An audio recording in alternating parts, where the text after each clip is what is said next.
ये नोट्स के अंदर डिफरेंट टॉपिक्स आपको मिलेंगे। ठीक है। टॉपिक्स जो हैं वो बेसिकली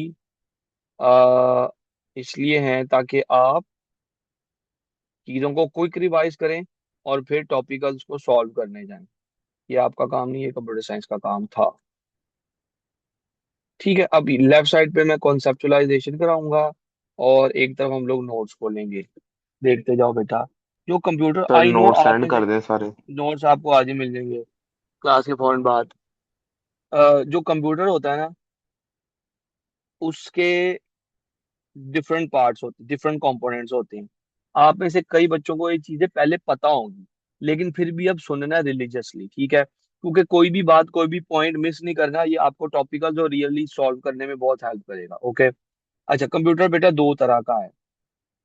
कंप्यूटर के कंपोनेंट्स दो तरह के हैं, एक हार्डवेयर और फिर सॉफ्टवेयर।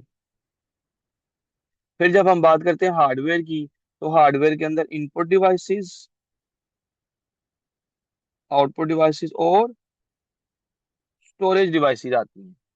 ये सारी हार्डवेयर हो गई। ठीक है। हार्डवेयर के अंदर ही इंटरनल मेमोरी भी आती है, जो आज हम देखेंगे। सॉफ्टवेयर बेटा आगे से दो तरह के होते हैं, एक एप्लीकेशन सॉफ्टवेयर और दूसरा सिस्टम सॉफ्टवेयर। ठीक है। तो इस तरह करके एक कंप्यूटर की डिवीजन हुई होती है डिफरेंट टाइप ऑफ कंपोनेंट्स में। ठीक है। अब इनके बारे में हम डिटेल से पढ़ते हैं, देखते जाओ। तो कंप्यूटर बेसिकली हार्डवेयर सॉफ्टवेयर से मिलकर बनाना। सबसे पहले हम लोग हार्डवेयर पे जा रहे हैं। देखो जी डोगर जी, हार्डवेयर क्या होता है? कंप्यूटर के तमाम वो पार्ट जिनको हम फिजिकली टच कर सकते हैं। ये आगे से तीन तरह का है, इंटरनल कंपोनेंट्स, इंटरनल मेमोरी और हार्डवेयर कंपोनेंट्स। अब मैं एग्जांपल देता हूँ साथ साथ। इंटरनल कंपोनेंट्स कौन कौन से होते हैं? मदरबोर्ड। ठीक है। ये किसकी बात हो रही है? वो जो सिस्टम यूनिट होता है ना, ठीक है ना, उसके अंदर जो पार्ट्स होते हैं उनको इंटरनल कंपोनेंट्स कहा जा रहा है, जिसमें मदरबोर्ड, प्रोसेसर और सीपीयू, ये तीन चीजें शामिल हैं। ये देखो इंटरनल कंपोनेंट कौन कौन से हैं। सीपीयू, जिसको कंप्यूटर का ब्रेन भी कहते हैं। प्रोसेसर, एक सर्किट जो इंफॉर्मेशन को प्रोसेस करता है। और मदरबोर्ड, जिसके ऊपर सारे दूसरे जो कंपोनेंट्स हैं वो कनेक्ट होते हैं। ठीक है। तो ये हो गए इंटरनल कंपोनेंट्स। फिर इंटरनल मेमोरी की बात की अब तसल्ली से। इंटरनल मेमोरी दो तरह की है, रैम और रोम। जो भी डेटा जो करंटली हमारी मशीन के अंदर रन हो रहा होता है, वो रैम के अंदर आया होता है। इसलिए रैम को हम लोग वर्किंग मेमोरी कहते हैं। रैम को हम लोग वोलाटाइल मेमोरी भी कहते हैं। ओके। क्यों? क्योंकि रैम के अंदर जो डेटा होता है वो टेम्पोरेरी होता है। What do we mean by temporary? का ये मतलब है जब तक इलेक्ट्रिसिटी है, जब तक रैम के अंदर इलेक्ट्रिसिटी है, रैम के अंदर डेटा रहता है, वरना खत्म हो जाता है। ठीक है। तो ये रैम के बारे में कुछ फैक्ट्स हैं जो पता होने चाहिए। और फिर हम आते हैं रोम पे। अच्छा, जैसे अब जरा देखो, मैंने अपनी स्क्रीन पे माइक्रोसॉफ्ट वर्ड खोल रखा है, जूम खोल रखा है और एक दो और एप्स हैं, वो भी मेरी रैम में आई हुई है।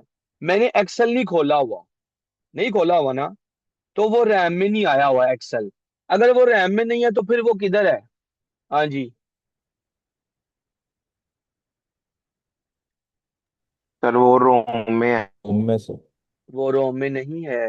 देखा ना, P1 जिन्होंने नहीं पढ़ा हुआ, देखो बेटा, वो है बैकिंग स्टोरेज डिवाइस में। Storage devices, banking storage devices क्या होती है आगे देखेंगे। बैकिंग स्टोरेज डिवाइसेस का मतलब होता है एसएसडी या एचडीडी। ठीक है, जो भी आपकी मशीन के अंदर लगी हुई है। अगर वो डेटा जो करंटली रैम में नहीं होता लेकिन हमारी मशीन के अंदर स्टोर है, अगर वो रोम में नहीं है और बैकिंग स्टोरेज डिवाइसेस में है, तो फिर रोम में क्या स्टोर होता है बेटा? अब सुनो। आपकी मशीन की जो स्टार्टअप इंस्ट्रक्शंस होती है ना, स्टार्टअप इंस्ट्रक्शंस क्या? वो वाली इंस्ट्रक्शंस, वो वाला डेटा जो मशीन को ऑन ऑफ होने में हेल्प करता है। फॉर एग्जांपल यू नो कि हर मशीन के अंदर एक ऑन और ऑफ का बटन होता है, हर मशीन के अंदर होता है, हर डिजिटल मशीन के अंदर। ठीक है। उस ऑन ऑफ के बटन के पीछे एक मेमोरी लगी होती है, एक मेमोरी लगी होती है, जिसके अंदर मैन्युफैक्चरर, जिसके अंदर बेटा मैन्युफैक्चरर मशीन के ऑन ऑफ होने का फंक्शन आपको स्टोर करा के देता है, वो होती है रोम। बात समझ आई? और क्या आप मशीन के उस बटन का काम जिसके थ्रू मशीन ऑन ऑफ होती है, क्या आप उस बटन का काम चेंज कर सकते हो? नहीं कर सकते। क्यों? क्योंकि रोम आपके लिए सिर्फ रीड ओनली होती है। You can not change data on your ROM. और उसके ऊपर डेटा कौन लिख के देता है? मैन्युफैक्चरर। हाँ जी, अब कॉन्सेप्ट क्लियर हुआ है कि रोम के अंदर एक्चुअल में होता क्या है। रोम के अंदर एक्चुअल में बायोस स्टोर होती है, बेसिक इनपुट आउटपुट सिस्टम। और वो बायोस के अंदर ही एक प्रोग्राम होता है जिस जो मशीन को ऑन ऑफ करने में हेल्प देता है। जी बेटा, ये बात समझ आई? आगे चलें अब? जी सर। ओके। जी तो सर। ये परेशान नहीं होना। और रोम किसी माइक्रोवेव ओवन, किसी लाइक वो एयर कंडीशनर, मोबाइल फोन, हर एक डिवाइस जिसके अंदर ऑन ऑफ होने का फंक्शन है ना, वो बेसिकली रोम के ऊपर आके स्टोर होता है। तो ये हम लोग क्या पढ़ रहे हैं? ये बेटा बेसिकली हम लोग ये पढ़ रहे हैं हार्डवेयर। ठीक है? और हार्डवेयर कंपोनेंट्स और भी होते हैं, जैसे ग्राफिक कार्ड होता है जो इमेजेस और वीडियोस को प्रोसेस करता है, साउंड कार्ड होता है ऑडियो को प्रोसेस करता है, एनआईसी होता है जो हर मशीन को मैन्युफैक्चरर देता है ताकि मशीन को एक मैक एड्रेस मिल सके। कौन सा एड्रेस मिल सके? MAC address. दुनिया की हर मशीन जो दूसरी मशीन से कनेक्ट हो सकती है, और वो इसलिए हो सकती है क्योंकि उसके अंदर एनआईसी एक चिप लगी होती है। उस चिप का एक मैक एड्रेस होता है जो मैन्युफैक्चरर देता है। कैमरा हमें पता है इमेजेस और ऑडियोज और वीडियोस को प्रोसेस करता है। उसके अलावा यूएसबी मेमोरी स्टिक्स, ये सारी हार्डवेयर डिवाइसेज हैं, इनपुट डिवाइसेज और आउटपुट डिवाइसेज हैं, जिनके बारे में अब हम पढ़ेंगे। ठीक है? नीचे वर्क एग्जांपल खुद कर लेनी है, वो कोई रॉकेट साइंस नहीं है उसमें। अगला टॉपिक देखो बेटा। अब हार्डवेयर के बारे में आपने इनपुट आउटपुट डिवाइसेज देखी, अब हम जाएंगे इनपुट डिवाइसेज पे।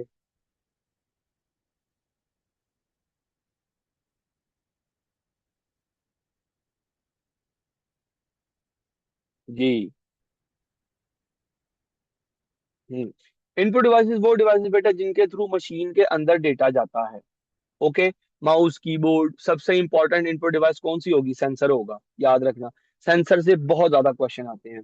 इनपुट डिवाइसेस होती है हार्डवेयर कंपोनेंट्स हैं जो यूजर्स को इस काबिल बनाते हैं कि वो मशीन के साथ इंटरेक्ट कर सकें। Without input devices you won't be able to interact with machine, you won't be able to tell machine what you want to do with the machine. Okay? They enable user to input data commands into system easy. ठीक है? अब देखो, ये keyboard, उसके advantage disadvantages ये मैं expect करता हूँ आप लोग ना खुद पढ़ सकते हो, और इन्हीं नोट से पढ़ लेना। आपके टॉपिकल्स के लिए आप रेडी हो जाओगे। हाँ, जो इंपॉर्टेंट होंगी ना वो मैं सर जरूर ये बताऊंगा। नोट्स जैसे आप भेज दें। मैं क्लास के फौरन बाद बेटा सारी फाइल आपको पहुंच जाएगी। ठीक है? टच स्क्रीन एक एक ऐसी डिवाइस है जो इनपुट भी आउटपुट भी, आप इसको इनपुट में भी देखोगे, आउटपुट में भी देखोगे। ठीक है? स्कैनर के बारे में पता होना चाहिए। स्कैनर किसी भी सरफेस पे बनी हुई इमेज को स्कैन करके मशीन के अंदर सेंड कर देता है। और स्कैनर बेसिकली किसी भी चीज की इमेज बनाता है। ठीक है? और स्कैनर के अंदर एक सॉफ्टवेयर होता है जिसे हम कहते हैं ओसीआर, ऑप्टिकल कैरेक्टर रिकॉग्निशन। ये वो सॉफ्टवेयर होता है जो किसी इमेज पे बने हुए कैरेक्टर्स को टेक्स्ट में चेंज कर देता है, और फिर आप उसकी टेक्स्ट प्रोसेसिंग भी कर सकते हैं। डिजिटल कैमरे का पता है, माइक्रोफोन का पता है। फिर आ जाते हैं बेटा सेंसर। ठीक है? सेंसर्स बेसिकली एनालॉग वैल्यूज को मशीन के अंदर भेजने के काम आते हैं। जितने भी सेंसर्स होते हैं, 98% सेंसर्स एनालॉग डेटा को कैप्चर करते हैं। एनालॉग डेटा क्या होता है? Analog data real life values होती हैं। जैसे रियल लाइफ वैल्यूज कौन सी होती हैं? Light, sound, temperature, humidity. ठीक है? वाटर की पीएच। ओके? साउंड, ये सब कुछ सेंस एनालॉग डेटा होता है, जो रियल लाइफ डेटा होता है। लेकिन मशीन को तो एनालॉग डेटा समझ नहीं आता। ये एनालॉग डेटा मैंने बनाया। ठीक है? मशीन को तो नहीं, मशीन को तो डिजिटल डेटा समझ आता बेटा। फिर क्या करेंगे? मशीन को तो सिर्फ डिजिटल डेटा समझ आता है।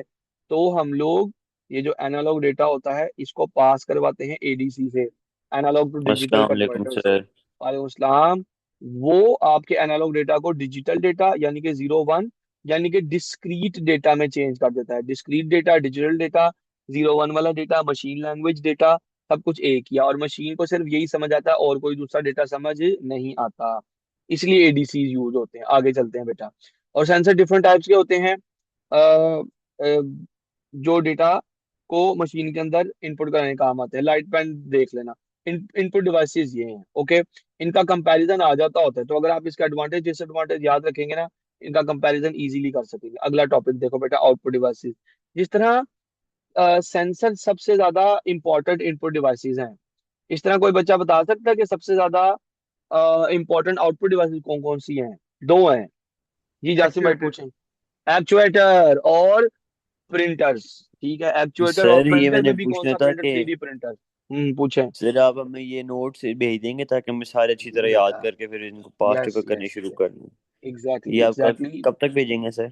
अभी भेजूंगा क्लास के फौरन के बाद, जी ओके, सर। फौरन बाद, ओके। तो ठीक इट है सेज सर। Output device. हाँ, इट सेज आउटपुट डिवाइसेस वो डिवाइसेस हैं जो कंप्यूटर से आने वाला डेटा रिसीव करती हैं और उसको प्रेजेंट करती हैं यूजर्स को, ठीक है। फॉर एग्जांपल मॉनिटर है। माउस से आपने कहीं पे क्लिक करना है, वो डेटा जाएगा सीपीयू के पास, और सीपीयू आगे आपके माउस को कंट्रोल करता हुआ दिखाई देगा, ठीक है, आपके मॉनिटर पे नजर आएगा। आप कीबोर्ड से इनपुट कराते हो 2+2, उसकी आउटपुट आपको मॉनिटर स्क्रीन पे नजर आएगी। तो मॉनिटर या जो स्क्रीन होती है वो एक आउटपुट डिवाइस है, ओके। वो डिवाइसेस जिनके थ्रू कंप्यूटर हमें डेटा प्रेजेंट कर पाता है वो आउटपुट डिवाइसेस हैं।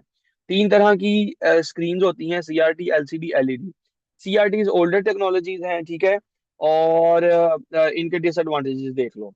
फिर सीआरटी के बाद आई थी एलसीडी। सीआरटी जो होते हैं ना वो लाइक ऐसे काफी ज्यादा बल्की होते हैं। फिर एलसीडी आप लोगों की तरह स्मार्ट होती है।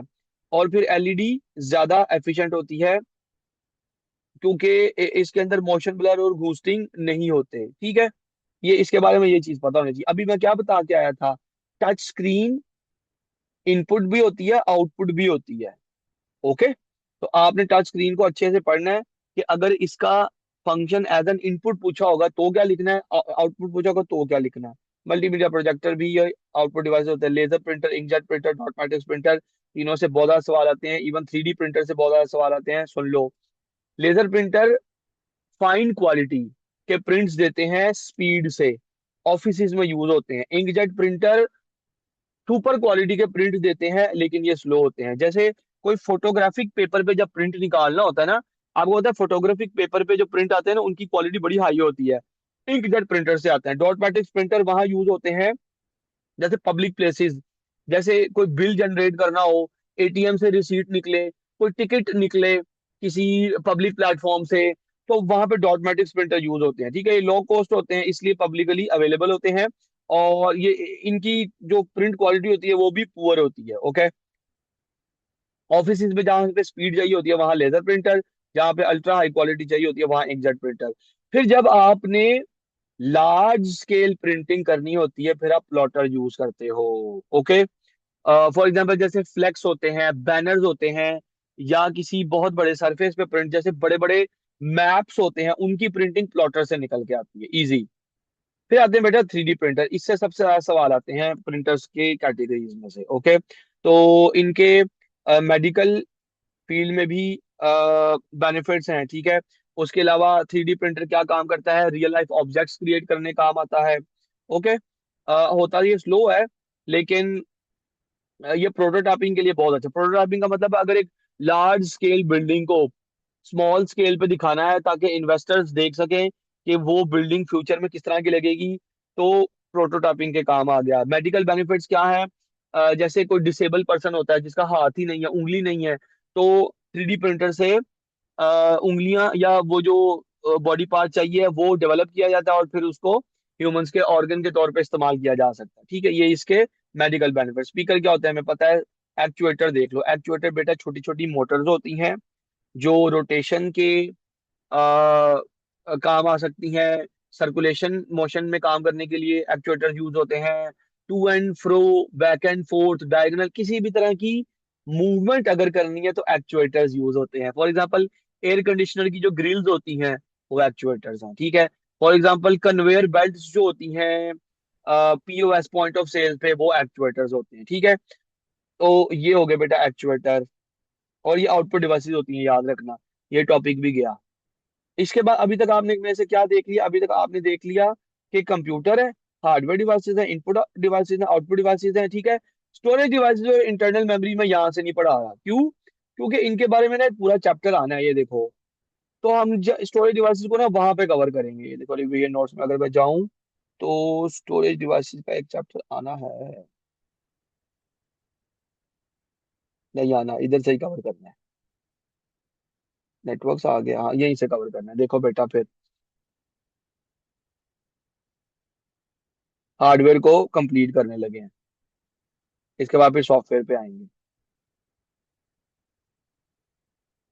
स्टोरेज डिवाइसेस का मतलब है, देखो रैम और रोम क्या है, इंटरनल मेमोरीज। यही पढ़ के आए हो ना आज के लेसन में मेरे से। दे आर इंटरनल मेमोरीज, ठीक है। इन दोनों को प्राइमरी मेमोरी भी कहते हैं, प्राइमरी मेमोरीज, ठीक है। लेकिन जब रैम रैम और रोम दोनों ना साइज में बड़े कम होते हैं, और रैम का अपना एक फंक्शन है, it can store that data that is currently being processed, ठीक है। और रोम के अंदर तो मैन्युफैक्चरर डेटा लिख के देता है। तो फिर वो डेटा जो आपकी मशीन में परमानेंट स्टोर होता है, वो डेटा बेटा जो आपकी मशीन में परमानेंट स्टोर होता है, वो कहाँ पे स्टोर होता है? वो आपकी बैकिंग स्टोरेज डिवाइसेस में स्टोर होता है, जिनको आप सेकेंडरी स्टोरेज डिवाइसेस भी कहते हो, ठीक है। याद रखो बेटा, स्टोरेज डिवाइसेस को हम लोग सेकेंडरी स्टोरेज डिवाइसेस भी कहते हैं, सेकेंडरी स्टोरेज डिवाइसेस, या इनको आप बैकिंग स्टोरेज डिवाइसेस भी कहते हो, बैकिंग, ओके। ये कौन कौन सी डिवाइसेस है देखो, they are hardware that reads from and writes to different storage media. Reads from and writes to का मतलब है, रीड्स फ्रॉम का मतलब है कि हम इनके अंदर से फ्यूचर में डेटा जो स्टोर किया होता है ना, फ्यूचर में वो निकाल भी सकते हैं। राइट्स टू का मतलब है कि हम अपनी मर्जी से इनके अंदर डेटा स्टोर भी कर सकते हैं। फॉर एग्जाम्पल, आप सबने ड्रीम वीवर इंस्टॉल किया था ना, तो बेसिकली आपने डेटा राइट किया था अपनी स्टोरेज डिवाइस पे, फिर उस ड्रीम वीवर को फ्यूचर में यूज किया, वो आपने रीड किया डेटा, ओके। तो एक्सेस का मतलब रीड होता है, और स्टोर कराने का मतलब डेटा राइट होता है। आगे सुनो, they are non volatile secondary storage. Non volatile का रैम वोलाटाइल होती है, और secondary storage devices non volatile होती हैं। वोलाटाइल मींस के इलेक्ट्रिसिटी पर डिपेंडेंट नहीं होती, इलेक्ट्रिसिटी हो ना हो इनके अंदर डेटा परमानेंटली स्टोर रहता है। ये कैरेक्टरिस्टिक इनको नॉन वोलाटाइल बनाती है। सेकेंडरी का मतलब है कि ये मशीन के अंदर बाद में लगती है, पहले रैम और रोम आती हैं, फिर ये आप मशीन के अंदर लगवाते हो सेकेंडरी स्टोरेजेस, ठीक है। फिर इनके, ये हमें क्या क्या, ये हमें डेटा को स्टोर करना, एक्सेस करना, डेटा को रिट्रीव मतलब निकालने के काबिल बनाती हैं। इनके अंदर आप जो मर्जी स्टोर कराओ। फिर ये तीन टाइप्स की है, मैग्नेटिक, सॉलिड स्टेट और optical. When it comes to magnetic, तो दो तरह की डिवाइसेस हैं, एक टेप स्टोरेज और दूसरी डिवाइस है HDD, hard disk drive. SSD की बात की जाए तो एसएस, सॉलिड स्टेट की बात की जाए तो एसएसडी एग्जांपल है।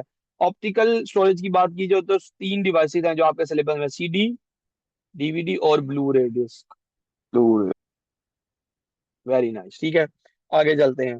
कहता है भाईजान एग्जामिनर इसको आपको यूं भी पूछ सकता है बैकिंग स्टोरेज के नाम से, तो परेशान नहीं हो जाना, वो स्टोरेज डिवाइसेस की बात हो रही है, जो मैग्नेटिक स्टोरेज या ऑप्टिकल हो सकती है। Always remember RAM is primary memory, जो मैं ऊपर बता के आया हूं, ये नोट खुद पढ़ लेना है।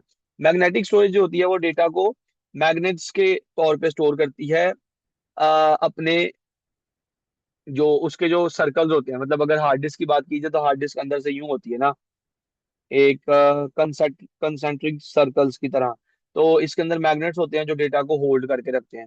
एडवांटेज डिसएडवांटेज बेटा खुद देख लेने हैं। सॉलिड स्टेट की एग्जांपल है एसएसडी। वैसे तो जो वो होते हैं एसडी कार्ड्स, ठीक है, वो भी सॉलिड स्टेट की एग्जांपल होती है। आपके मशीन के अंदर एक कैश मेमोरी होती है, ठीक है, वो भी सॉलिड स्टेट की ही एग्जांपल होती है, पता होना चाहिए। फिर ऑप्टिकल स्टोरेज की बात की, जो ऑप्टिकल स्टोरेज जो है वो डेटा को, लेजर्स को बर्न किया जाता है उस पे, सरफेस पे, और फिर स्टोर होता है। बेसिकली क्या होता है, सीडी डीवीडी और वो है ना, एक मिनट मुझे एक एम्प्टी स्पेस है यहाँ। सीडी डीवीडी, ये सीडी समझ लो, डीवीडी समझ लो, या ब्लू रे डिस्क समझ लो। एक्चुअल में ना सीडी डीवीडी के सरफेस पे ना छोटे छोटे से पिट्स एंड लैंड्स होते हैं, पिट्स एंड लैंड्स, ठीक है। उन पिट, आप समझ लो इनके ऊपर कोडिंग की होती है, जहां पर पिट है उसको वन कंसीडर किया जाता है, और जहां पर लैंड है उसको जीरो कंसीडर किया जाता है। इस तरह करके पिट्स एंड लैंड पे डेटा स्टोर किया जाता है। सीडी के अंदर मैक्सिमम 700 MB का डेटा आता है, क्यों? क्योंकि उसके अंदर नंबर ऑफ पिट्स एंड लैंड्स कम होते हैं। पिट्स एंड लैंड, ये पिट्स एंड लैंड्स ये डीवीडी के अंदर ज्यादा होते हैं और ब्लू रे के अंदर सबसे ज्यादा होते हैं, इसलिए ब्लू रे की कैपेसिटी सबसे ज्यादा होती है डेटा को स्टोर करने की, डीवीडी की उससे कम और सीडी की सबसे कम। अच्छा बेटा, आ, ये मैंने बताया था कि जो एसडी कार्ड होते हैं या यूएसबी स्टिक्स, वो भी बैकिंग स्टोरेज की ही एग्जांपल्स हैं, ठीक है। ओके, बस जी आगे चल रहे हैं, ये खुद पढ़ लेना, कोई रॉकेट साइंस नहीं है वहां पर। जहाँ पर रॉकेट साइंस आनी है मैं वहां पे लेके जाऊंगा आपको। अब मैं जा रहा हूँ बेटा, मैंने क्या कवर किया अभी तक? मैंने हार्डवेयर कवर कर लिया सारा, ठीक है। अब हम सॉफ्टवेयर पे जाएंगे।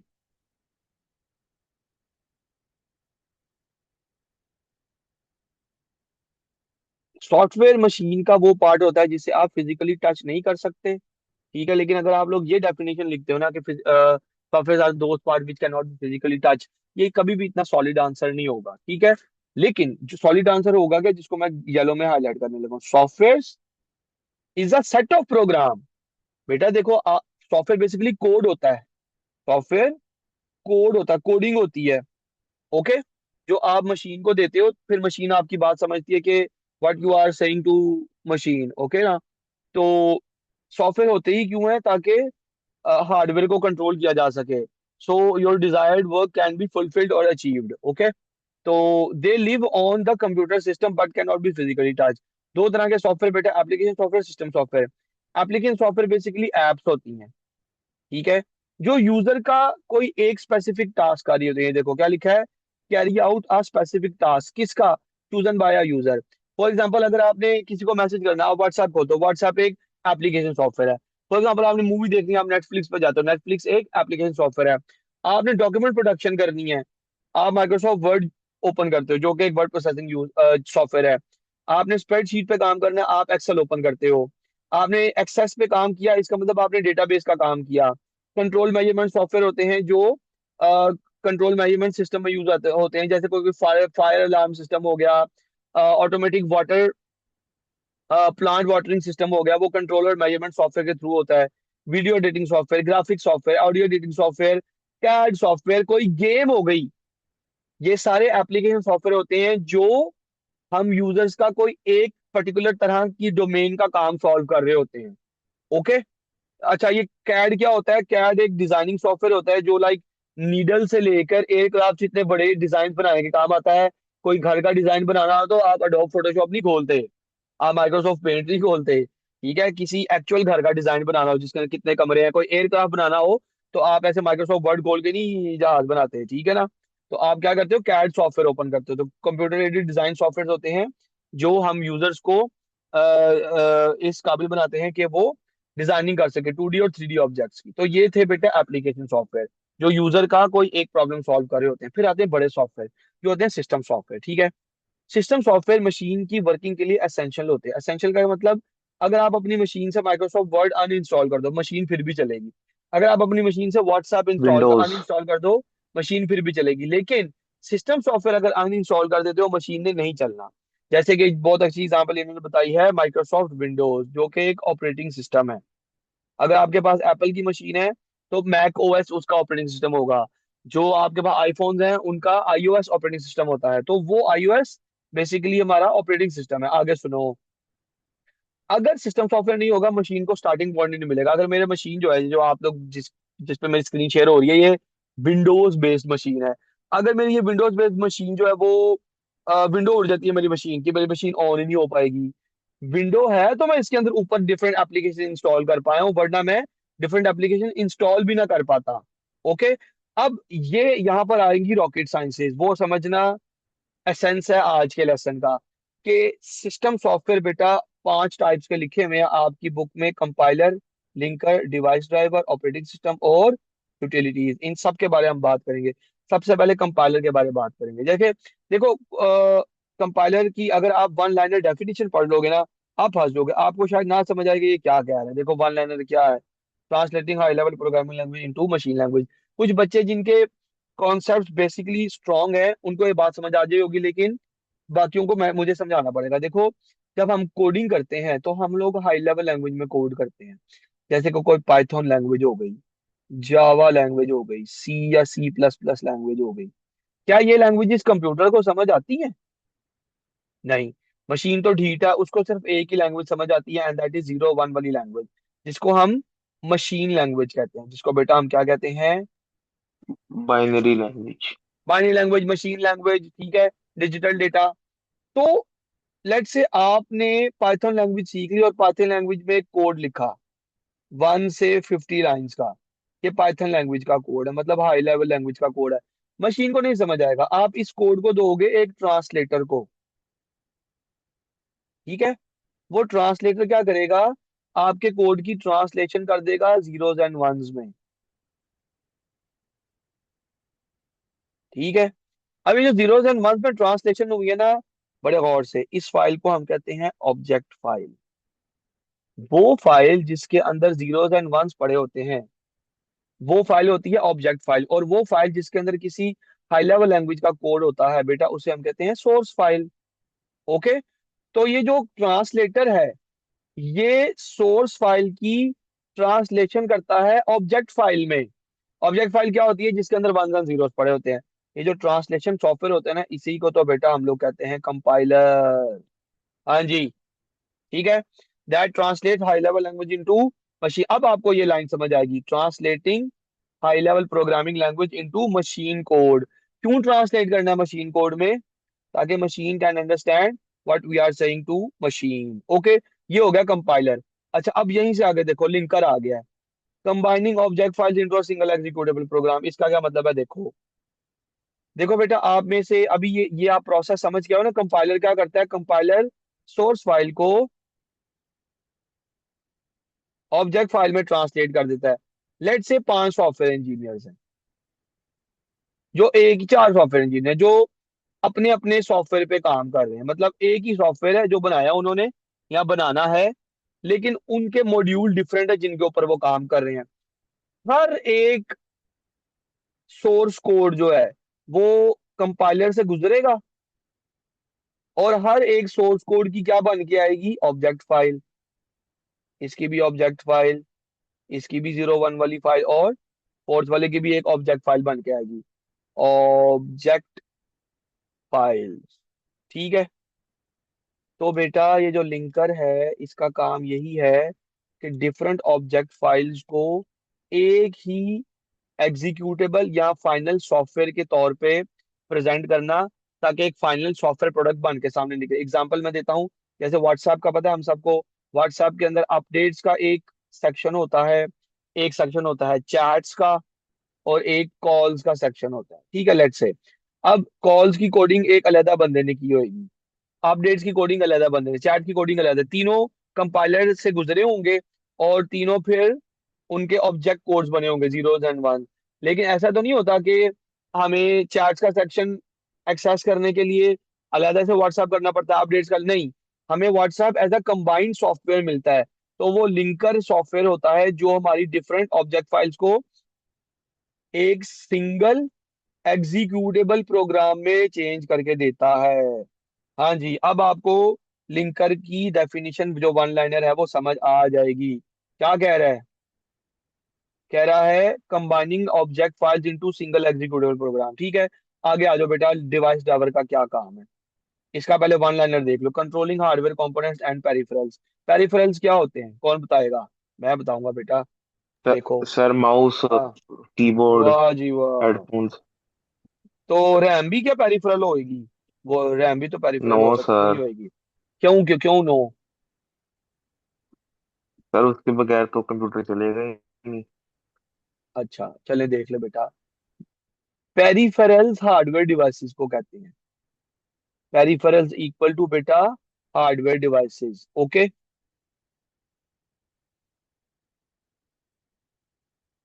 तो रैम भी तो हार्डवेयर डिवाइस है, तो वो पेरिफेरल क्यों नहीं है? कोई बात नहीं यार इब्राहिम, परेशान ना हो।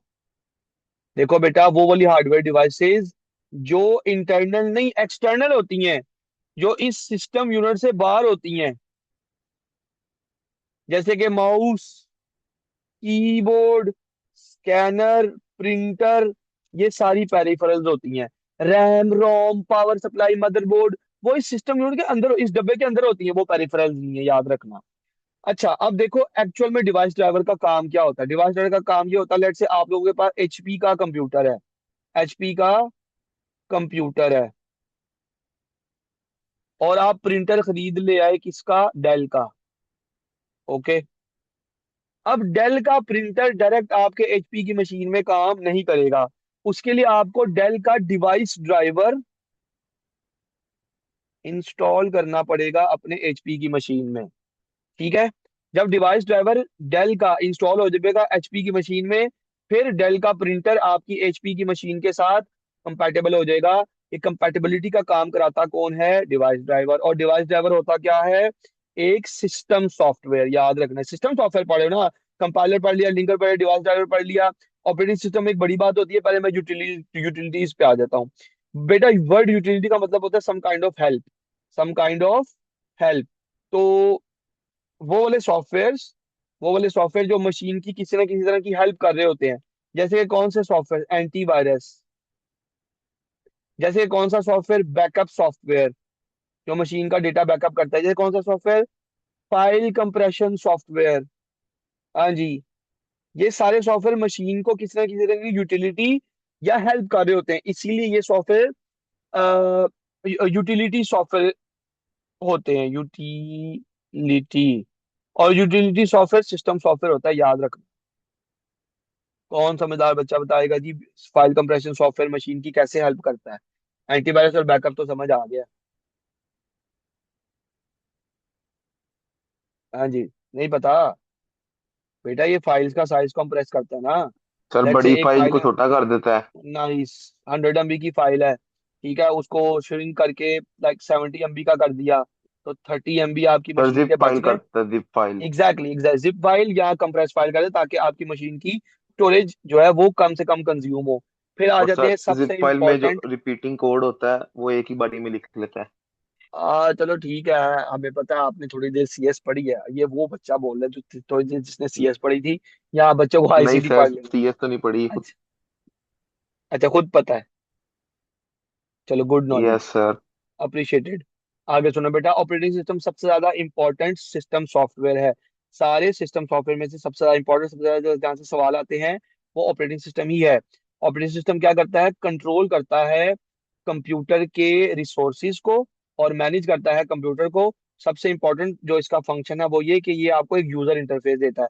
यूजर इंटरफेस इज दिस, ये देखें, ये मैंने, ये डेस्कटॉप देख रहे हो ना मेरा, ये एक यूजर इंटरफेस है बेसिकली, जिसके थ्रू मैं मशीन को अपनी मर्जी को कमांड दे सकता हूँ।